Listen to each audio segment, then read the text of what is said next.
파이널 컷 프로는 구독자 1000명, 시청시간 4000시간 달성하고 난 다음에 사도 늦지 않는다.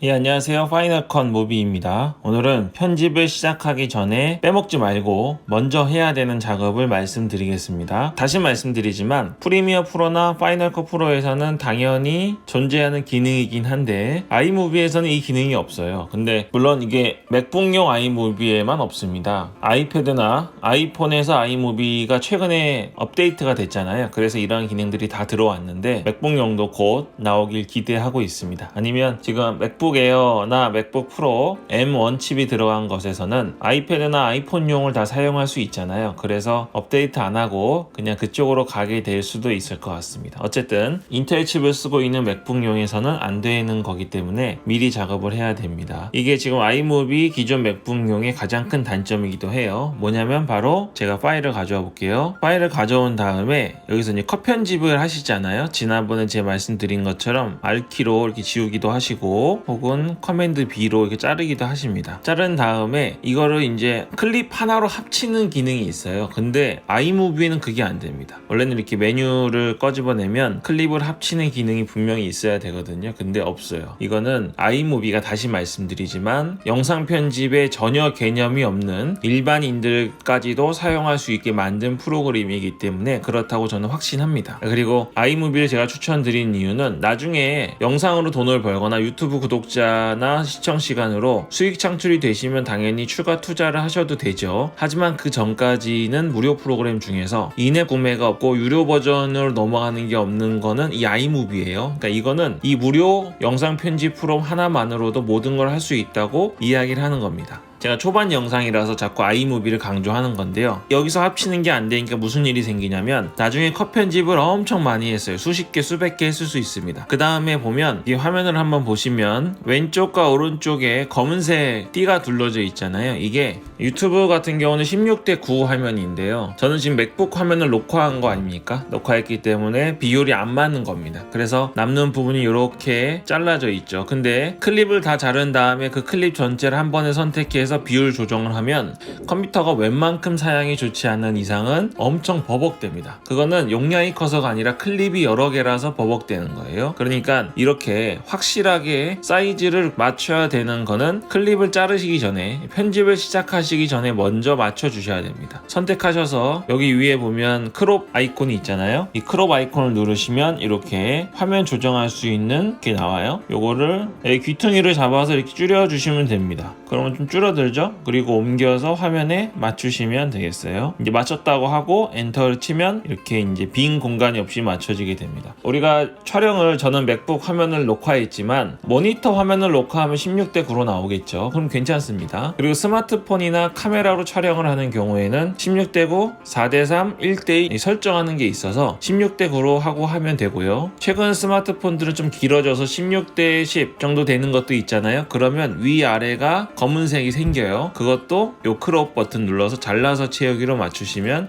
되겠습니다. 이거를 클립을 자르시기 전에 먼저 작업을 하셔야 나중에 고생을 안 하십니다. 또 하나는 뭐냐면 오디오 녹음을 하게 되면 음질이 완벽하지가 않아요. 물론 맥북 마이크가 워낙 성능이 좋아가지고 그냥 쓰셔도 되는 건 맞습니다. 그런데 실제로 유튜브는 우리 구독자를 모으는 거잖아요. 구독자가 정기적으로 내 채널에 와서 영상을 보고 들어야 되는데 음질이 안 좋게 되면 아주 짜증이 납니다. 그래서 구독자가 내용이 좋아서 듣지만 그 음질 때문에 스트레스를 받을 수 있어요. 우리가 아주 좋은 마이크나 아주 좋은 인풋 장비를 갖고 있는 건 아니지만 지금 갖고 있는 맥북이나 집에 갖고 있는 마이크 수준에서는 그래도 최상의 음질을 내주는 것이 좋습니다. 아주 유명한 프로그램들 파이널 컷 프로나 프리미어 프로 같은 경우는 매우 복잡한 방식으로 이 음성을 세팅할 수 있어요. 이퀄라이징을 해가지고 모든 걸 다 잡을 수 있고 레벨 값도 다 줄 수 있는데 그건 나중에 하시는 거고 지금은 우리 구독자 지금 모으는 중이잖아요. 지금 그런 것까지 하시면 수익도 나지 않는데 지치고 힘들게 됩니다. 그래서 아이무비는 그러한 방향성에 맞게 자동으로 음량을 세팅해주게 됩니다. 어디 있냐면 바로 여기 스피커 버튼이에요. 이걸 눌러보시면 내 오른쪽에 음량 크기를 조절할 수 있는 곳이 있습니다. 여기에서요 자동을 누르면 밑에 이 그래프가 어떻게 변하는지 한번 보세요. 자동을 누르면 바뀌었죠. 조금 더 전체적으로 커졌습니다. 요 노란색 이 보이면 안 된다고 알려져 있는데 우리 채널을 보는 보는 구독자들이 사용하는 기기의 음량을 최고 볼륨으로 올렸을 때 문제가 되는 거지, 너무 요거 밑으로 내리게 되잖아요. 이렇게 내리게 되면 최고 음량을 올리지 않았는데도 음량이 작아서 우리 구독자들이 음량을 계속 최대치로 100%를 올리게 하는 잘못된 악순환이 반복됩니다. 그래서 아이무비에서 처음에 이렇게 지정해 주는 대로 여기 약간 넘어가는 부분이 있을 정도로 하시면 됩니다. 그러니까 쉽게 말하면 아이무비에서는 그냥 알아서 다 해줘. 여기서 뭐까지 해주냐면 노이즈까지 잡아줍니다.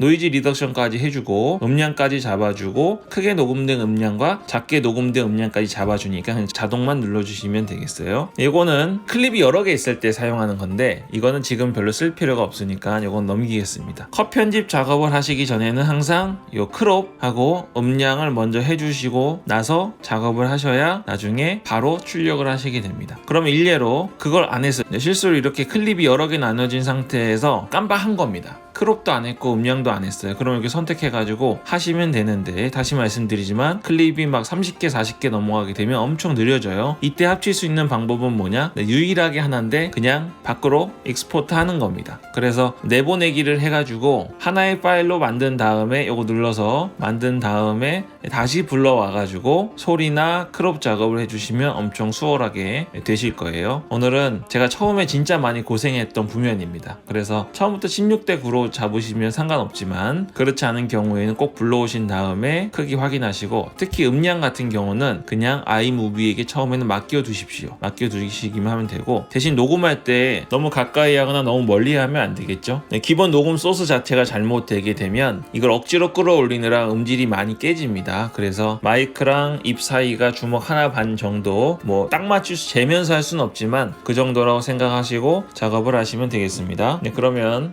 아이무비를 가지고 그 구독자와 시청 시간 채우셔서 수익 내시길 간절히 바랍니다. 저는 파이널 컷 프로를 주력으로 쓰고 있어요. 그런데 또 아이무비도 씁니다. 왜냐하면 아이무비가 프로그램이 엄청 가볍습니다. 파이널 컷 프로를 쓰는데도 저도 지금 맥북 사양이 부족함이 없긴 하지만 그래도 30분이나 1시간이 넘어가기 시작하면 조금씩 느려지거든요. 그런데 아이무비에서 할 수 있는 작업은 아이무비에서 하는 게 훨씬 빠릅니다. 작업할 때 전혀 느려지는 감이 없기 때문에 여기서 제가 하고 있는 거죠. 나중에 파이널 컷을 쓰시더라도 아이무비를 계속 쓰시게 될 거니까 지금 좀 익숙해 두시면 좋겠습니다. 오늘은 여기까지 하겠습니다. 파이널 컷 무비였습니다.